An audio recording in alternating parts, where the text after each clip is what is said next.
Hey guys, welcome back to Sparky About Movies. Before we get into today's video, make sure to follow me on the rest of my socials, my Instagram and my Twitter, so you can keep up with the rest of my content journey. In today's video, we are going to be ranking the entire Hell House franchise.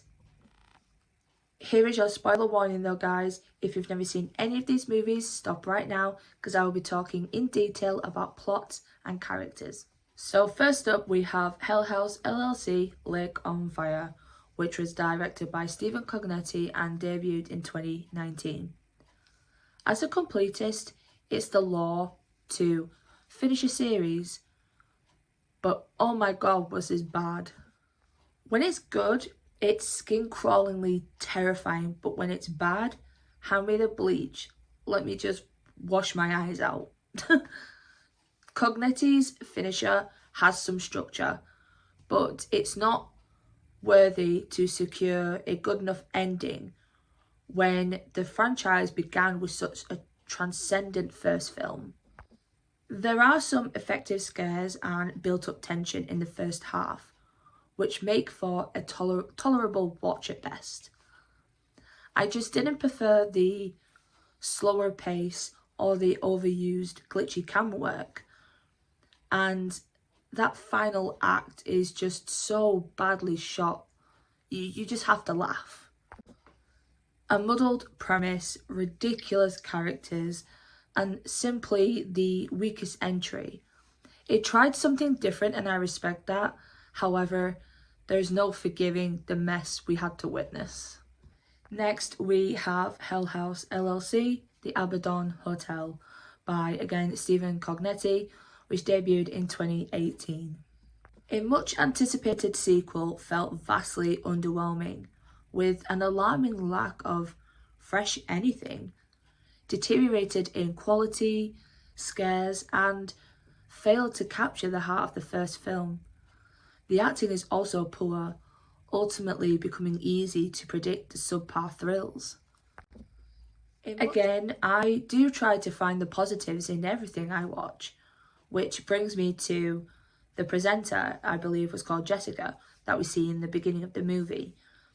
Her final shot at the end of the movie, although abrupt, is very bone-chilling. Also, the use of our favourite clowns, highlight of the full 90 minutes. Now at second place we have Hell House LLC Origins, the Carmichael Manor, which debuted last year in 2023 by the same director, Stephen Cognetti. Cognetti cleverly expands on the mythology surrounding Hell House LLC in Origins, connecting all the dots and making it come full circle.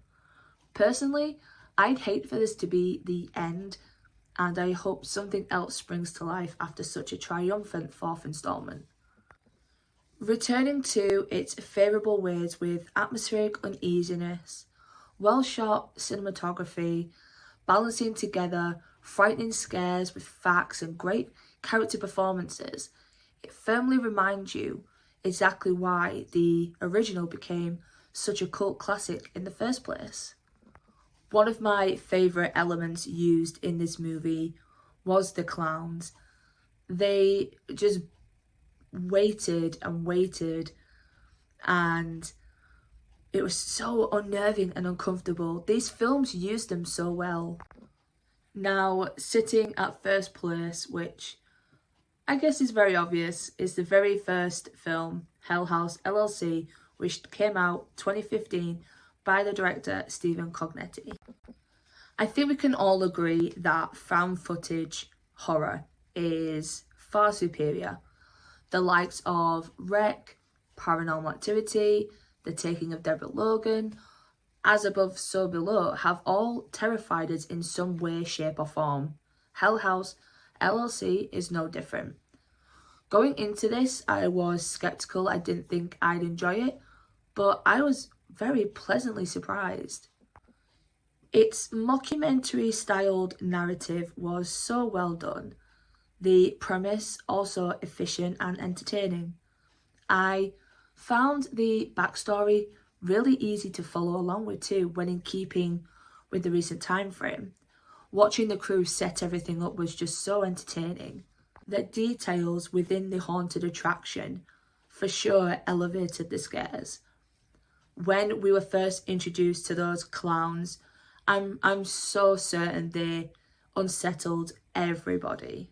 I just loved the use of that trope where you turn your back and then you turn around again and they're just there. It's effective. No matter how many times it was used, it was effective. The clowns truly were terrifying. I was also a very big fan of the camera work, how it captured the events in full terror. It almost felt like you were there with everyone just suffering. You'd think this trope overused in Hell House LLC, but it feels fresh and entertaining and leaves quite a memorable impression. A prime example of fuck around and find out, this film suffocates you with every passing minute. It's utterly fantastic. If you're looking for something to watch around Halloween, this is effortlessly effective. And there we have it, guys. We have come to the end of the video. I really hope you enjoyed my ranking. If you did, make sure to give it a thumbs up and comment yours down below. I would love to know, and I also really love to talk to you guys. Until my next video, stay safe, happy and healthy. Bye.